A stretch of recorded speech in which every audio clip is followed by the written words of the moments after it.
So, hi, you guys out there in YouTubeville, right? So, this story isn't really meant to be serious and stuff, but it's a true story and it really happened. And maybe you'll laugh or maybe be like, man, this guy has problems. Either way. So, this video is about how Christianity can help you take pain, right? So, anyways, I was like 27 or 28 years old and I was going to martial art class. I was with some chick. She was barely Christian. She wasn't Christian, but I was trying to take her to church. Her parents were taking us to church, Catholic church. I was a Protestant. I took it for granted. Now I want to be Catholic, but anyways, so I had a chick. I had a job. I had a car. The chick was like relatively really pretty too, and all this other stuff I didn't deserve, right? I got my cousin a job, which made me look really good to my family and stuff, right? So, anyways, oh, and I was like sparring really scary dudes, right? I had my back and my neck ached so much from working so many hours, yada, yada, yada, right? So one day, I forgot if my cousin was taking me anyway. So I'm driving to work or getting drove into work or whatever. And it reminds me because I almost did it right now again. I spilled hot coffee. Oh yeah, by the way, I don't mean to cuss or talk about dirty stuff, but this really happened, right? So be warned, guys, if you're a Christian and you're watching this, like I'm about to get kind of graphic. I don't mean to. Maybe you'll laugh, So I spilled hot coffee on my Abrahamic circumcision scepter in my nefarious male accoutrement while I was like the zenith of my Christendom in life, right? And I like roar, dude. I took it like Samson, man. That shit, that hurt so bad. And I'd be like, dude, I didn't even need coffee anymore. I was wide awake, man. But like, dude, I took it like a champ. And not only did I take it like a champ, it ended up being like an inadvertent blessing, man. Like, my nefarious Abrahamic circumcision scepter, right? It like spilled on it in such a way that, like, I don't mean to be gross, it like got swollen and like it made me look like more potent or something. And then it like dulled the feeling, right? So like I could last like a lot longer when I was like breeding with my fiance. I know that sex before marriage is bad, but I come from a really wrecked life. I come from like nobody has $20,000 for a wedding ring or anything. This chick is grumpy. She's gonna go hook up with other dudes if I don't perform. I'm trying to be monogamous. I want to marry her at that time, yada, yada, yada. Even her parents knew. They let us like sleep together at their house because they considered us common law marriage, blah, blah, blah. And I know I'm not advocating premarital sex. I actually, in my opinion, like I have a friend, right, that gets a lot of chicks, and some of these chicks want to settle down with them, but he's really fixated. He has like a pornographic, he's not my friend no more, pornographic fetish, and he's always wanting to hook up with strangers or new chicks. In my opinion, that's fornication. If nowadays you're supposed to have $20,000 for a wedding ring and $40 billion for eventual alimony and child support, and prostate insurance for when you're a grumpy 50-year-old man with like on your third marriage and third divorce, and you have all these kids and child support and alimony bills, and you're all stressed out, and you got to sit and weld all day, and it's wrecking your prostate, right? So like you have to have all that going on to get married today, anyways.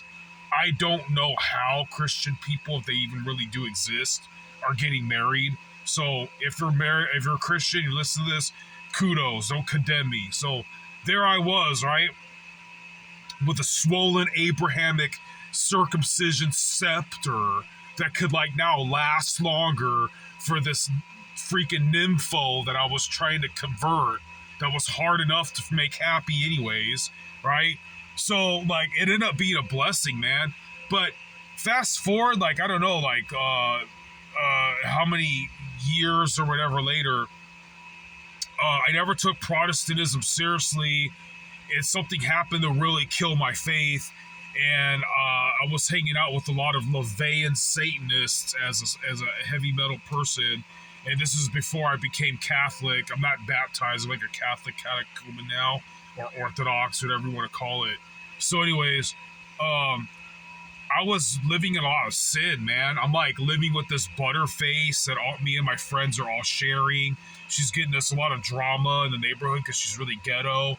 I'm trying to like always hook up with other chicks, and I'm being like my fake friend, the friend I don't have anymore, that I'm starting to like feed into the like my carnal mindset and trying to hook up with like various chicks and stuff, right?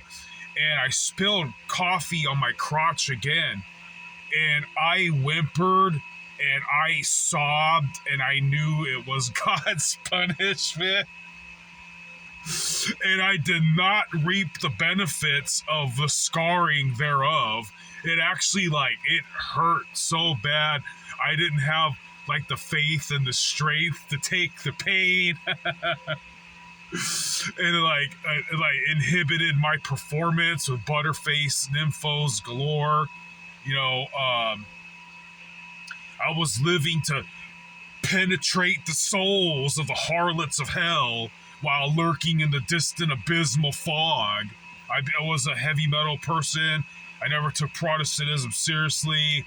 Then I met a Romanian Orthodox dude, and he said a lot of things. He red-pilled me in the Lord, and it went over my head, and I didn't really care about what he was talking about till years and years later. Stuff happened, and E equals MC square. I started becoming so. You ever seen the movie The Last Samurai with Tom Cruise? This movie called Last Samurai with Tom Cruise. Like, he's killing samurais, he's fighting samurais. He's in a different army that's fighting Japan, but then he gets captured. He gets captured by the samurais, and he eventually learns the way that they live, and then he becomes a samurai, right?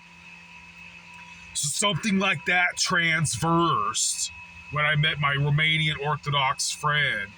And like now, like, thank God, I don't want to jinx it, but my prodigal Protestant days are like totally over. And like, I could give a diatribe about why I didn't like Protestantism. I don't take it seriously. Why I like Catholicism and Orthodoxy a lot more. Why I was stupid for not embracing the religion that my other chick at the time's parents were trying to get us into, Roman Catholicism, right? And those people out there who trip on Roman Catholicism, there's Catholics that trip on it too. Like, supposedly the Pope right now is too liberal and stuff. But anyway, moral of the story is, I totally spilled hot coffee on my Abrahamic circumcision scepter, and like the Lord Romans 8:28ified it, and it became a blessing. But then fast forward years later, I'm a prodigal Protestant, heavy metal, like dabbling in Luciferianism concepts and trying to hook up with manifold chicks, like embracing the passions of the flesh and like trying to penetrate souls of the harlots of hell while lurking in the distant abysmal fog, hungry for their blood as a seething schizophrenic lunatic. And that kind of lifestyle, when I spilled coffee on my ding-a-ling, that made me cry so bad.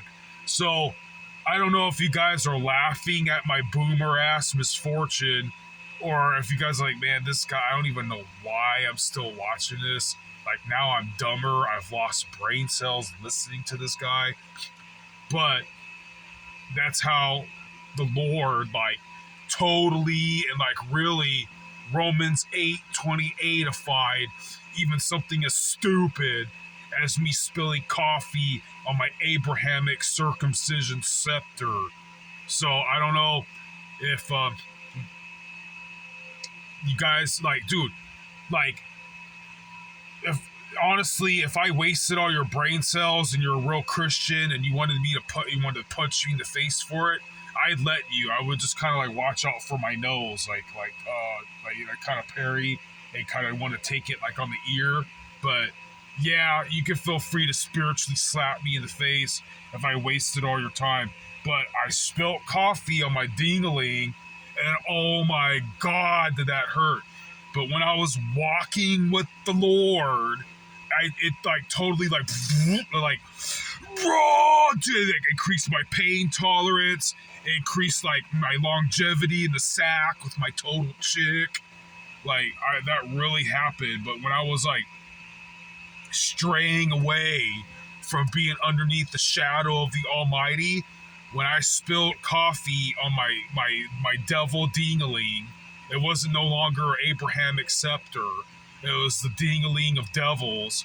Man, did I cry, dude. I really was like, oh my.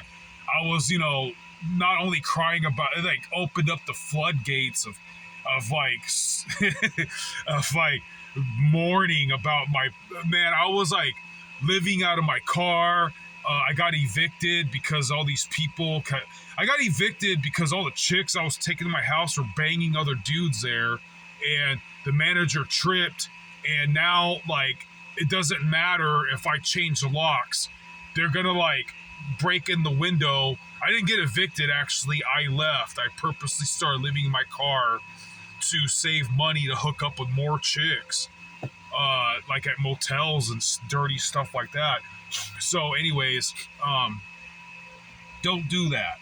And the moral of the story is, if you're walking with the Lord, even if thou shalt spill coffee on thy ding-a-ling, like it will totally work out in your favor, I guess. So anyways, you guys, I'm not even gonna pray in this video. It's vulgar and stuff. Bless you guys and keep on rocking in the free world,